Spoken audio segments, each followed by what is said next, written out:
मैंने सुना है यूनान में एक बहुत अद्भुत सन्यासी हुआ डायोजनीस। वो नंगा ही रहता था और बड़ा मस्त आदमी था। सिकंदर को भी उससे ईर्षा हो गई थी। सिकंदर उससे मिलने भी गया था और जब उसने डायोजनीस को देखा था तो उसका मुझे जल लेना पड़ा, तो परमात्मा से कहूंगा अब की बार सिकंदर मत बनाओ, डायोजनीस बना दो। आश्चर्य, तुम्हारे पास कुछ भी नहीं है, तुम इतने मस्त। डायोजनीस ने कहा इसीलिए कि कुछ नहीं है, इसलिए मस्त।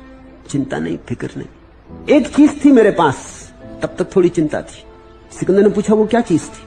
उसने कहा कि मैं सब तो छोड़ दिया था, कपड़े लत्ते भी छोड़ दिए, नंगा हो गया था, लेकिन एक पात्र अपने हाथ में रखता था जल इत्यादि पीने को।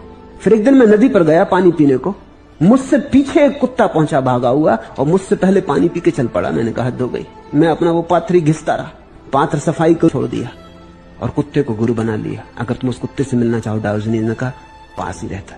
दोनों साथ ही रहते थे। एक कचरा घर जहां लोग कचरा फेंकते हैं, उसका टीन का पोंगरा जिसमें कचरा फेंकते हैं, उसको उठा लाया था। उस पोंगरे को नदी के किनारे रख लिया था। उसी में कुत्ता रहता, उसी में वो भी रहता। वो कहता मेरा गुरु है, क्योंकि इसने ही मुझे सिखाया। कह रहे पात्र काहे के लिए ढो रहा। सिकंदर से उसने कहा एक चीज थी, उसकी वजह से मुझे चिंता होती थी। कभी कभी रात में भी हाथ टटोल कर देख लेता कि पात्र कोई ले तो नहीं गया। जब से वो गया खुश हुआ कर, मैं तुम्हारे लिए कुछ कर सकूं, मुझे कहो तो मुझे खुशी होगी। उसने कहा आप जरा हट के खड़े हो जाओ, क्योंकि धूप रोक रहे हैं।